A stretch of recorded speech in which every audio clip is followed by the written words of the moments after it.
What up, everybody? What up, everybody? What up, everybody? Welcome back to another episode of AC Reviews the World. I am your host, AC the Engineer, and we are at episode 89. Episode 89. Getting closer and closer to episode 100. I don't know what I'm going to do for episode 100, but I know we're going to keep going. Let's see how many episodes we get to before the end of the year. I don't know if I'm going to restart the count over, do like season 2, but at the end of the day, we're going to keep going. We're going to keep going because we got to be here every single weekday. So remember, I'm here Monday through Friday, starting between 6 and 7 o'clock. Every Monday through Friday. If I miss, I will do a makeup show. Why? Because there's a lot of things we got to review. Because the world is a crazy place. Some people think it ain't crazy, but I think it's crazy. But the world is a crazy place, and we have to review it together. We have to review it together. Hopefully everybody had a beautiful Thursday, December 18th. But it's the end of the day, y'all. It's basically the end of the day. You should be off of work. And we have some things to discuss, that just some things I found interesting and just stuff that popped up today and maybe yesterday. But we got a lot of things to talk over. Today we're going to be talking over 4 topics, like always, maybe 5. It depends on if the press conference starts for they say there's a suspect identified for the the Browns University shooting. So if the press conference starts, we might do that topic. But we got 4 subjects we want to go over today, and the main ones we're going to be talking about today. We got to go over to the Georgia park, where this was happening a couple days ago. But a woman was, for some reason, a man threw some acid on a woman. A horrible thing. But we're going to go over to that. Today, there was a deadly Sterling High School fight. I don't know what the fight was about, but it's a high school fight. Should there ever be any reason for it to turn deadly? I don't think so. But let's hear what the situation is. Then also, something else that popped up was we gotta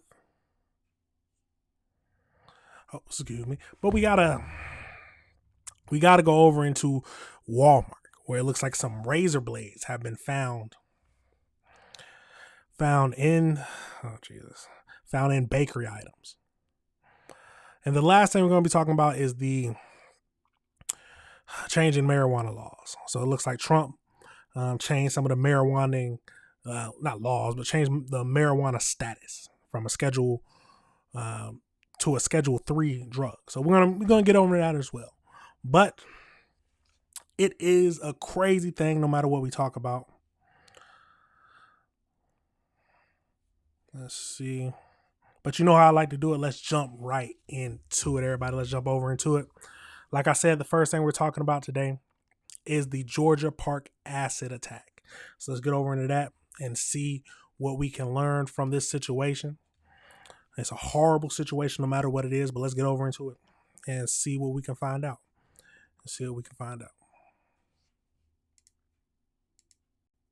Tonight, a Georgia woman suffering horrifying chemical burns after being attacked in a popular Savannah park. Photos from her hospital bed showing bandages around her entire head. We spoke to her son and best friend who've been by her bedside. I don't know that I'll ever be able to unhear just the terror in her voice. Police say the attack happened around 8 Wednesday night as Ashley Wasilewski walked through Forsyth Park after a church program. She felt and could see in the shadow from one of the lamps in the park somebody very close to her, and she turned around and went to push him, and then just in that split second was like, why is he pouring water on me? Within seconds, Wasilewski's clothing started disintegrating. She looked down and she could see that her pants were burning off of her. She was later flown to a burn center in Augusta, the FBI now working to identify that chemical that left her so badly scarred. Savannah's mayor posting this photo of what he calls a person of interest, asking the public to help identify him. Forsyth Park is an iconic tourist attraction. Forsyth Park, even featured in films like 1997's Midnight in the Garden of Good and Evil. Savannah police now stepping up patrols at parks across the city and saying that based on their initial investigation, the victim does not know her attacker. We have no evidence that this is part of a larger pattern. Meanwhile, Wasilewski's friends and family are focused on her mental and physical recovery. Having someone sneak up behind you at random is going to follow her for a while. I mean, it's going to be hard to... I can't imagine the trauma that she's going through. A random attack with acid. Now do we truly think it's random? It could be just some crazy person, yes, but we got to get more details into it. But right now they're saying it's random. But let's finish up this video. Deal with, and there's going to be some traumatic response to it. Aaron Gilchrist, NBC News, Augusta, Georgia. We thank you. Absolutely crazy, y'all. Let's go over into this next video. A disturbing story right now. Tonight, an online fundraiser has raised more than $100,000 for a victim of an acid attack in Savannah. And police said that the attack appears to be random, and they're still looking for a person of interest. Here's NBC's Aaron Gilchrist. Tonight, a Georgia woman suffering horrifying chemical burns after being attacked in a popular Savannah park. Photos from her hospital bed showing bandages around her entire head. We spoke to her son and best friend who've been by her bedside. I don't know that I'll ever be able to unhear just the terror in her voice. Police say the attack happened around 8 Wednesday night as Ashley Wasilewski walked through Forsyth Park after a church program. She felt and could see in the shadow from one of the lamps in the park somebody very close to her, and she turned around and went to push him, and then just in that split second was like, why is he pouring water on me? Within seconds, Wasilewski's clothing started disintegrating. She looked down and she could see that her pants were burnt. Okay, so I think we got the gist of it's basically the same thing. Let's go over to this one. This woman's face is completely swaddled in bandages after she was doused with acid. She's not going to look the exact same ever again. And that is hard for her to accept right now. Ashley Wasilewski was leaving a children's Christmas program at church in Savannah, Georgia. She was heading home and decided to walk through an historic city park. Suddenly, a complete stranger walked up behind her and poured acid over her head. He didn't just toss it at her. He held it over her head and shook it to, make sure he got every last drop out. The pain was so intense, and she looked down and her pants were burning off of her body.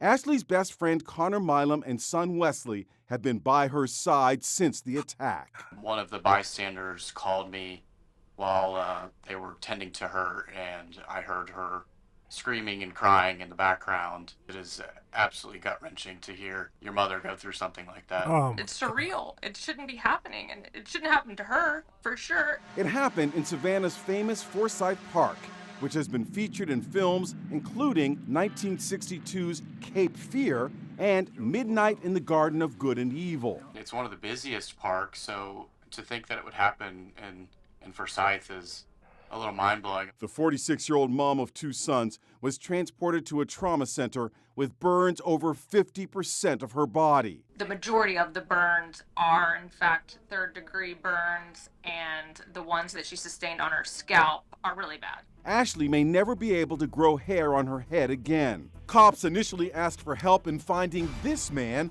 who was in the park at the time of the attack. We're blurring his face because after speaking with him, police say they don't believe he had any role in the acid attack. Now this mom struggles to heal as her family seeks justice. All she wants is for this person to be caught so that people are safe. Right now they're not. So they don't even have an idea on who did this crazy thing. It's a crazy world, y'all. I say that all the time, but a random person pouring acid on you out of nowhere? At least that's what everybody's saying. It's hopefully they find them, but if they have no leads right now or they don't have any idea on who did it, we don't know what's going to happen. Now let's go over into this article. So it looks like Savannah business owner offers $25,000 reward for information on the acid attack. So let's see. So business owner is offering $25,000 reward for any information leading to the arrest or the conviction of last week's acid attack. Let's see. He's the CEO of 9 Line Appeal, announced an award for Ashley continues recovering from second-degree and third-degree burns at the burns facility in Augusta, Georgia. Said the crime like this cannot continue to happen in Savannah, and he wants to help Ashley and her family.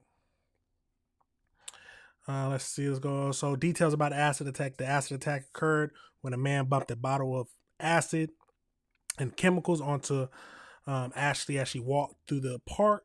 The chemicals caused severe burns. Afterwards, one man was sought by police who was not a suspect, but the police believe that he may have had information about the attack. He has since voluntarily come forward and spoke to the police. So previously, FBI rewarded an emergency call by advocate. So the FBI previously offered $5,000 reward for the information on the case. The attack has also renewed advocates for the emergency call boxes in Savannah walkways, walkable areas.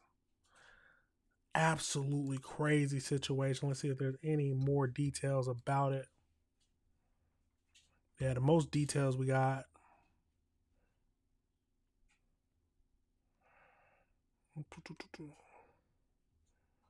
Yeah, but that's it for that situation. No matter what, it's a crazy situation. She's going to be scarred for the rest of her life from a random attack by someone random. You never know when something like this can happen. The world can be a horrible place. There are horrible people in this world, demons. We don't know what he was going through. He's probably, some people will say he might have mental issues or he has mental health problems. That's what they love to say, mental health problems. But some people just are awful people and crazy. Hopefully he is found, but there's no images. They don't have any pictures that they've released. I don't know how they're going to find him, but they need to track him down. Was it just, if it was just a random attack, is it possible that it could happen again? Those are things that we have to think about. Don't walk alone in the park. But it's hard to say that because it's random. It's a crazy thing. Something you will see happen in movies. Absolutely crazy, y'all. Let me know your thoughts on that whole situation. Let me know if you disagree with anything I said. Absolutely crazy. But we're going to pivot over into the next topic. We're going to go over into Sterling High School, deadly fight. There was a deadly fight today at Sterling. Well, today or yesterday, I got to look at the exact when it happened. But let's get over into it and see what happened in this deadly fight at a high school. So let's get over into it and see what we can find out about this situation. Hold on. There it is. So let's go over into it. I'm messing up. Let's jump over into it, y'all. After a deadly fight, a high school student is in custody tonight after a deadly fight in Baytown. It happened early this morning. Fox 26's Angie Rodriguez joining us live from Sterling High School in Goose Creek ISD where this happened. Angie, what can you tell us? Yeah, Anthony, we do know, like you said, that 2 students were involved in this fight. According to the district, one of them was life-flighted to a hospital and he was declared dead from his injuries there. We do know one of those other students is being held by police. But I want you guys to take a look at this high school behind me. We're right outside of Sterling, and you can see some of the students that went to this school are already putting up balloons and what appears to be a memorial. We saw several cars up here earlier. It appears as though a few of them have trickled out, but there are several students here. We did speak with some earlier. They say the fight happened between a senior and a junior. They say it happened at an upstairs empty classroom. One of the students involved at the altercation, like we said, did die as a result of the fight. It's unclear, but these students are saying it was a possible stabbing that could have been what happened. Now, after speaking with those who do attend Sterling, they tell us this is tragic, but not surprising. Y'all should make the school more secure, more teachers that care more, make it more strict, and stop focusing on stuff that does not matter as much as our kids, like the kids. Like, we come here thinking this is a safer environment. We come here to learn and get an education. We don't come here to feel unsafe and feel like we got to watch our back every 24/7. Some strong words there from that student. Now, Angie, talk about some parents here. Did you get a chance to speak to a parent? If so, what did they have to say? Yeah, I did, and I actually had a TikTok live earlier as well, and we learned a lot from students that attend this school and as well as parents who have students that attend this school. We did speak with one of them earlier today. She said that her daughter attends Sterling and had multiple problems or issues with this student in the past. She had reported them to the district and the high school, but nothing was ever done. Now parents and many other students are posting on social media their condolences to the family of this student, because this is all happening just days before the students here at Sterling and in Goose Creek ISD were supposed to be let out for Christmas break. We're just really devastated because this young man's family is gonna have to celebrate Christmas this year without their boy. And it just really could have been avoided if the school would have taken the appropriate measures to notify the parents, because I think a lot of the times they weren't even told. I know what happened with my daughter. The parents were not notified about that.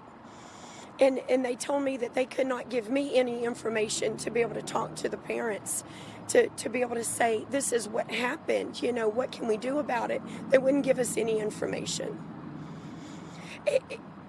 On top of all of the things that he's done at school, now he's murdered someone. What is it going to take? She's asking some good questions. They don't let the school know when any of these things happen, who's involved and stuff like that, because one, they can't, because it's someone else's child, so they can't give information out about that. But for the safety of the other kids, something needs to be done. But let's keep going. What is it going to take for someone to do something? All right, Angie, you know, things like this happen, breaking news, the newsroom, everyone is rushing to get details as much as possible. Can I give our viewers, though, a little bit behind the scenes? What was your day like before we even got to this story here?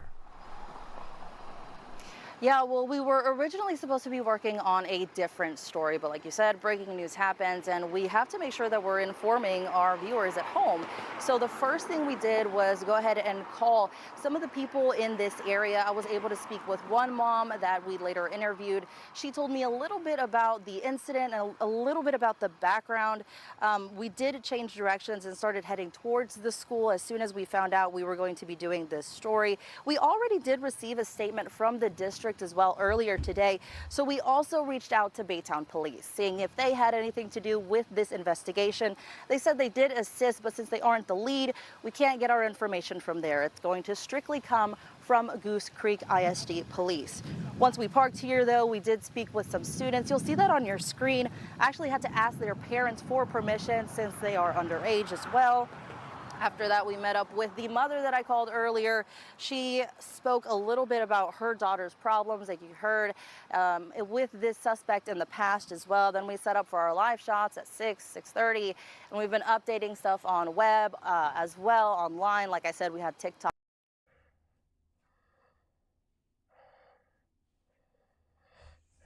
Let me see. Hold on a second.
Sorry about that, y'all. Let's get back to it.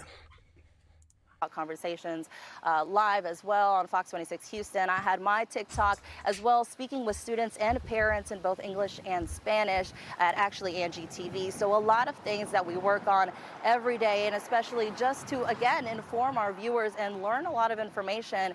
That's how I got my information tonight, was on TikTok, actually speaking with the students that go to this school, learning, okay, this student did go to a previous different school. He went to Point, which is a type of school that is for people that need a little bit of help in that aspect. Then he transferred over to here.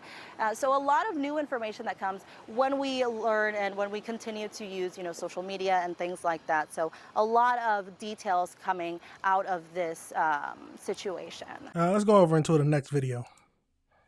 We start at 12:30 with breaking news. In the last hour, the family of the Baytown student stabbed to death on campus identified the victim as Andrew Mesmer, a sophomore. Now, his mother says the 16-year-old was stabbed to death at Baytown Sterling and Goose Creek CISD just over 24 hours ago. Hello, I'm Ugochi Iloka. Today there is a growing memorial for Andrew on campus in Baytown. His fellow students also protesting over safety and security after the stabbing on campus. Our Amanda Henderson joins us live at the school where she's been talking to Andrew's classmates all morning. Amanda. Yeah, Ugochi, and you can imagine they're not just devastated, they're angry. They want to know how things could have escalated to the point that their friend was stabbed to death inside of their high school yesterday.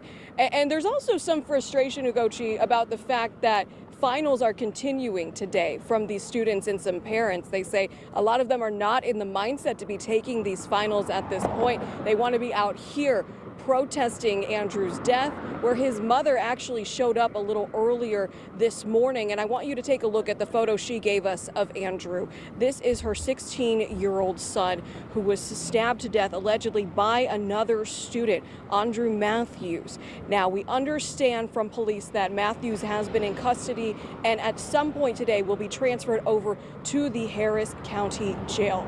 But students are saying that more needs to be done within Goose Creek ISD to help them feel safe. And I want you to take a listen to what they had to say.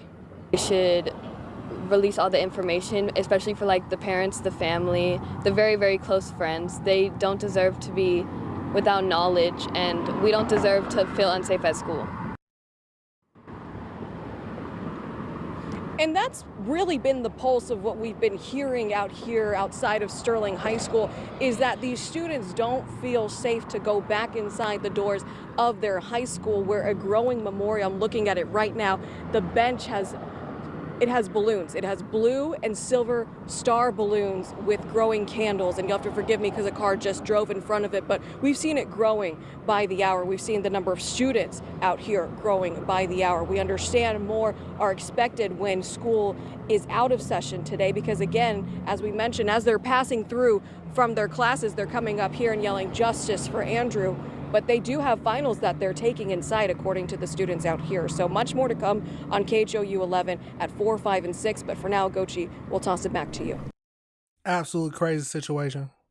KHOU Let's get over into more about how the students are feeling about this situation. 11 staying on top of breaking news out of Baytown. That's where a Ross S. Sterling High School student has died following a fight on campus. Another student is in police custody. Goose Creek CISD telling us the violent altercation involving two students happened this morning on the campus, which is off Baker Road near Main Street. Goose Creek says the injured student was rushed to the hospital, then flown to the Texas Medical Center. The school was placed on lockdown briefly. School is let out for the day now. We just spoke with students who detailed the moments that followed. I was concerned. I seen people running downstairs and stuff. I was like, what is going on? And then after that, I went back to my class, and then they had said it was a lot, like they had put us on hold for like 15, 20 minutes. And everybody went about their day. Like nothing really happened. And I feel like as a student, y'all try to be more concerned about stuff. Y'all should have been concerned about that in the first place. But a horrifying time at that school. The district has not detailed exactly what happened. We have calls out and we're working to learn more. Our crews are also en route to the school. And we'll keep you updated as this story continues. It's a crazy situation no matter how you look at it. A fight turns deadly. Something that you would never think that should be happening at a high school. Sounds like that the first kid had a lot of problems. Or he could have been a dangerous individual.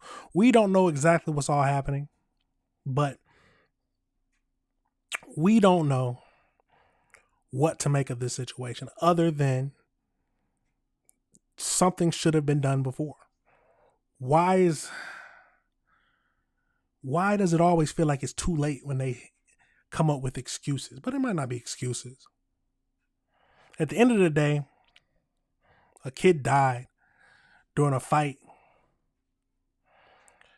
that could it have been prevented? I hope so. I think so. But we don't know really. We don't really know. Let me know your thoughts on that whole situation, y'all. How do y'all feel about it? Do you think the parents should have more information when stuff like this happens? I don't know about telling the friends. That one student was talking about. She used to tell the friends, but no. But the parents, at least, the parents should know when something like this happens. Let me know your thoughts on that whole situation. Let me know how you feel about it. Absolutely crazy, y'all. But we're going to pivot over into the next topic. And we're going to go over into Walmart. So Walmart, some crazy things are happening at Walmart. It looks like there was a woman who's putting razor blades in Walmart baked goods. Yep, you heard that right. Walmart baked goods. There's a woman out there who is putting razor blades in the baked goods. So let's get over into it and see what all this whole situation is about. See what we can learn or find out. Let's get into it. Razor blades and fishing hooks found in Walmart baked goods. And now Biloxi police have arrested this woman, 33-year-old Camille Benson. She was identified as a person of interest around noon today, and by 5 o'clock, she was behind bars in Harrison County. The arrest happening as we're learning more about this shocking crime that went unreported for more than a week. Noah Noble has details. At first glance, you might think this is a piece of moldy bread. Well, it's something worse, much worse. That's a razor blade shoved into a bread loaf sold at Walmart in Biloxi. Why would somebody do this? I'm not sure. It's a really strange thing to do. Lieutenant Candace Young says this strange crime started more than a week ago, on December 5th at the Walmart Supercenter on CT Switzer. A customer found a razor blade in a banana nut muffin. Store associates, combed through their merchandise. They couldn't find any other compromise. Okay, hold on. Bread is one thing. You can. It looked like you could see that. That's something you could see. Oh, there's something wrong. But a bread muffin, you just go down and bite onto it, and that's scary. That's scary. Let's keep going. Items, thought, hey, this is just an isolated event. And you were not contacted. And we were not contacted at that time. 2 days later, on the 7th, a customer at the neighborhood Walmart on Pass Road found a razor in a loaf of bread. But police were not called until the 15th, after yet another customer at the Supercenter found razor blades in a loaf of brioche bread. They did another sweep of their merchandise on display for sale and found multiple loaves of bread that were compromised with razor blades. They also, at that time, found a muffin that had a fish hook in it. Somebody had poked those items through the plastic packaging. So this wasn't an accident during manufacturing. This was willfully somebody. Absolutely. They also combed through all of their merchandise in the back that's not displayed for sale and found nothing that was compromised. Miraculously, there have been no reports of injuries. You might wonder, what kind of crime does this constitute? Biloxi investigators consulted with the district attorney's office. The most appropriate charge seems to be attempted criminal mayhem. It carries a maximum sentence of 7 years in prison and no less than 6 months in county jail. That makes sense to me. Criminal mayhem, I could see that charge. But you got to be one sick SOB to put razor blades and fish hooks and baked goods just to cause mayhem. Because that's obviously what they were trying to do. What excuse could you make to being like, oh, I'm just putting in there? There's no other excuse than that you was trying to hurt somebody. Anybody, random people. Yeah, send them to jail. Send them straight to jail. Let's get over into this next video to see if we can learn anything more about it. Well, first now, new details about a disturbing crime spree in Biloxi that caused a lot of concern on the Gulf Coast. Now listen to this. Biloxi police say Camille Benson put almost a dozen razor blades inside loaves of bread at 2 Walmarts. Benson is now facing attempted mayhem charges. Our Natalie Williamson is live in Biloxi tonight with the late details. Natalie, investigators got their break in this case when they released some surveillance pictures. Yeah, that's right, Lenise and Cameron. Shortly after the photos were released, police got tips about who the woman was and where she was. And just hours ago, they tracked her down. Tonight, these terrifying images sending shockwaves across the Gulf Coast. Razor blades in loaves of bread. Investigators say 33-year-old Camille Benson placed multiple razors inside bread at 2 Walmarts. The Walmart Supercenter on CT Switzer and the neighborhood Walmart on Pass Road. Lieutenant Candace Young with Biloxi Police say this unusual crime spree started earlier this month on December 5th when a customer found a razor blade in a banana nut muffin. Store associates, combed through their merchandise. They couldn't find any other compromised items. Thought, hey, this is just an isolated event. However, it wasn't. 2 days later, a customer at the neighborhood Walmart found a razor in a loaf of bread. Young says police were not called until more than a week later, after someone else at the Supercenter found razor blades in a loaf of brioche bread. If they waited that long and someone actually got hurt, that could have been a crazy lawsuit. You might I don't know if you'll pass it, but I could still see a lawsuit coming out of that. Emotional distress. But if somebody would have got hurt, they would have had to pay some money. Let's keep going though. Bread. They did another sweep of their merchandise on display for sale and found multiple loaves of bread that were compromised with razor blades. They also, at that time, found a muffin that had a fish hook in it. Somebody had poked those items through the plastic packaging. Biloxi police releasing these surveillance photos of Benson early Tuesday, and just hours after they were released, investigators say someone spotted Benson here on Division Street, leading to her arrest. One resident in Biloxi who didn't want to go on camera is wondering what everyone else is. Why would someone do this? The fact that you even thought about doing that is just insane to me. We received a statement from Walmart this afternoon. It reads in part, quote, "The health and safety of our customers is always a top priority. We have removed and thoroughly inspected all potentially affected products at impacted stores in Biloxi. We appreciate law enforcement for their swift action and will continue cooperating with them as they investigate." They had hopefully they went through all the security cameras, at least for that time frame, to see if she appeared anywhere else. Because if she done it in 2 stores, any other store has a potential that she went to. Grocery store could have been a target. It's a crazy situation. There are some crazy people in this world who just want to cause harm to others for no other reason, because I'm assuming it makes them feel good. Absolutely crazy, y'all. Let's go back to let's pull up her image one more time. Where is she at? There's she in the surveillance footage. Where is she at? Right there. And now look what happened. Now you're going to jail for a maximum of 7 years. Will she get that amount of time? Probably not. But we'll see. We'll have to see. But this just goes to show you there are some crazy people in this world who don't care if they cause harm or not. Absolutely crazy, y'all. Let me know your thoughts on that whole situation. Let me know if you disagree with anything I said. It's a crazy world. It's a crazy world. Let me see.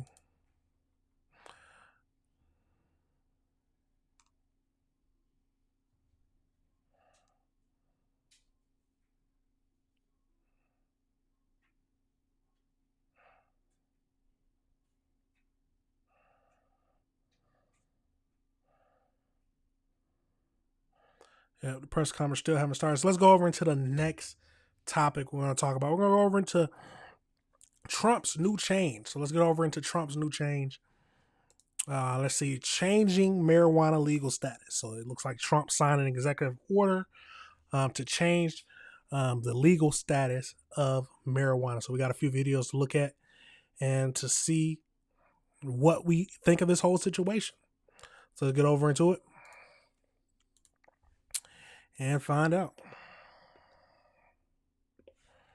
Let me back it up some.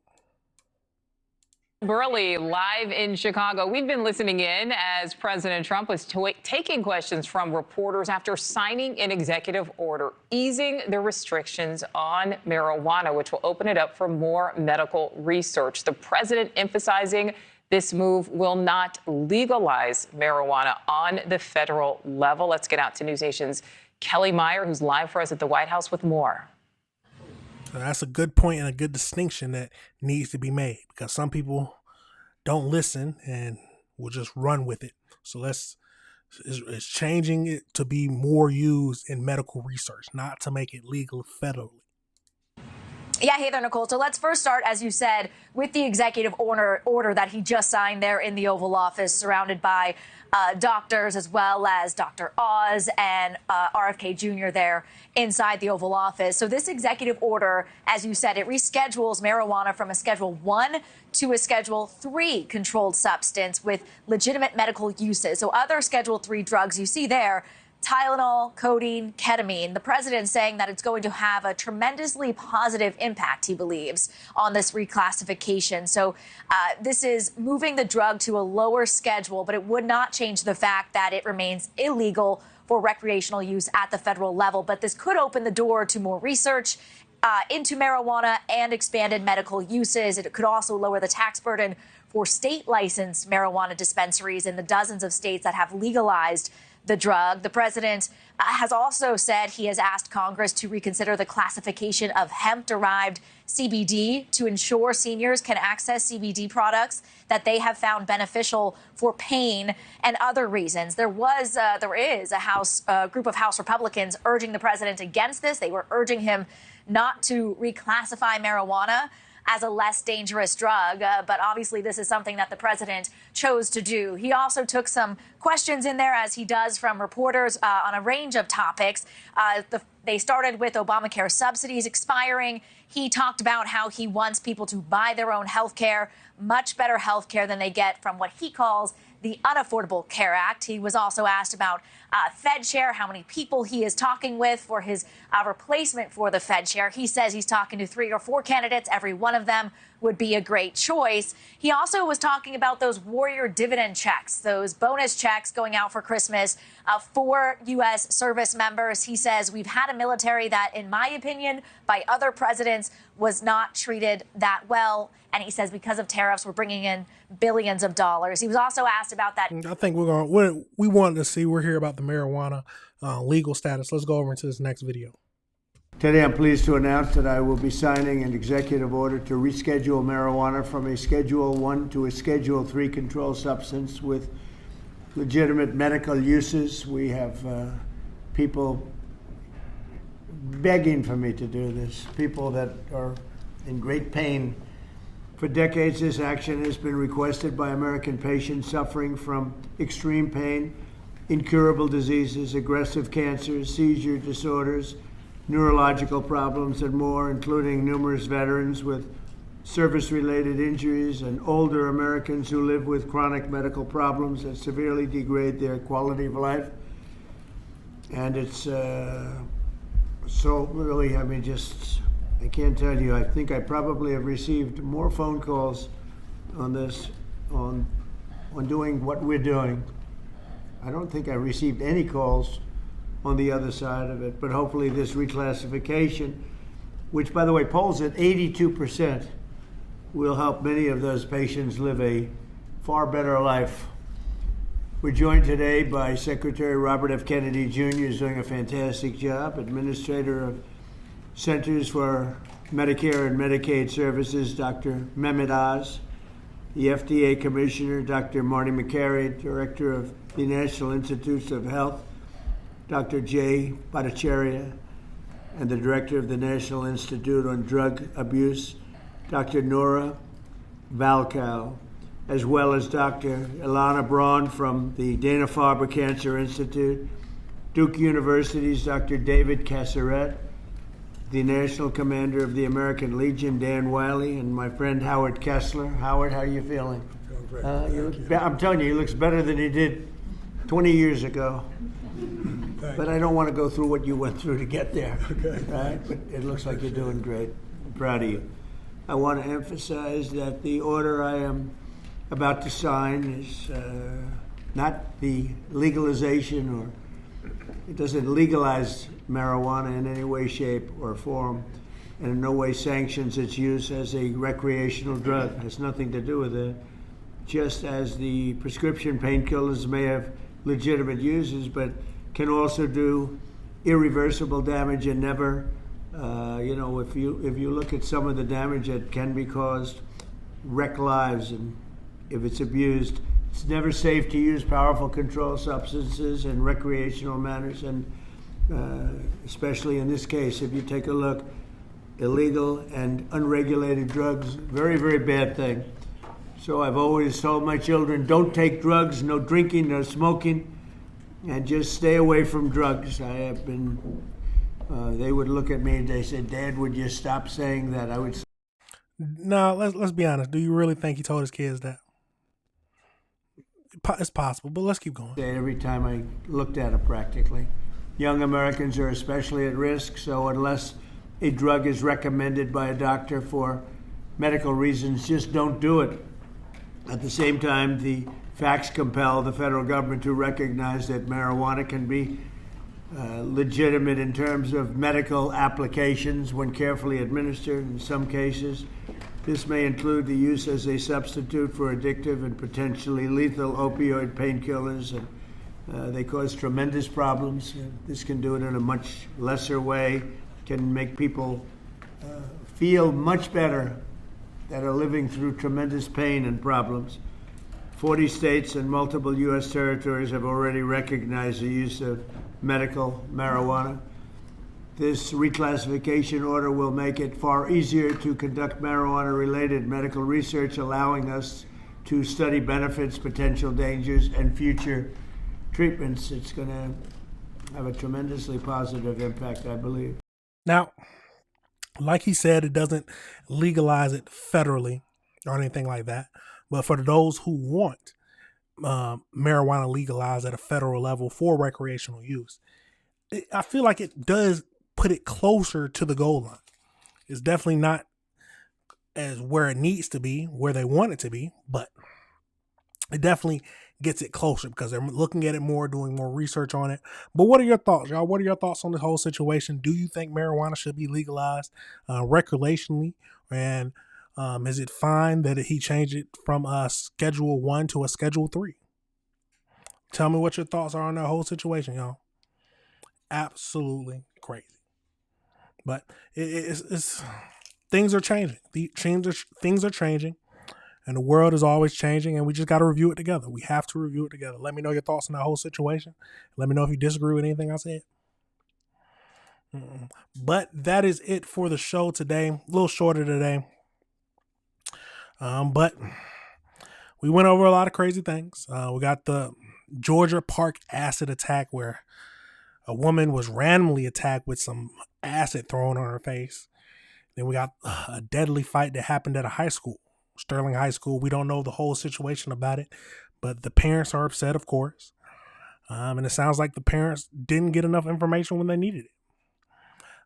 Next, we went over the razor blades. There was in Walmart. For some reason, a woman, she might have crazy woman. Let's just say that a crazy woman was putting razor blades and fish hooks and baked goods at two different Walmarts. And then lastly, we just went over the Trump changing the legal status of marijuana. It's a lot of crazy things that are happening, a lot of changes that are happening in the world, and we just got to review them together. Like always, let me know your thoughts on anything we said. Let me know if you disagree with anything I said. Let's have a good discussion on it. Now, that is it for the show, like I always say. But remember, this is AC Reviews the World, and I am your host, AC the Engineer. And we just got to review the world together, y'all. We just have to review the world together. These videos will be broken down like always, but you already know I got to play that outro before we leave. But thank y'all for watching now. Thank you for watching later. Whoa. See, I'm going out of hand. Thank you for watching now. Thank you for watching later. That's it for now, y'all. Peace.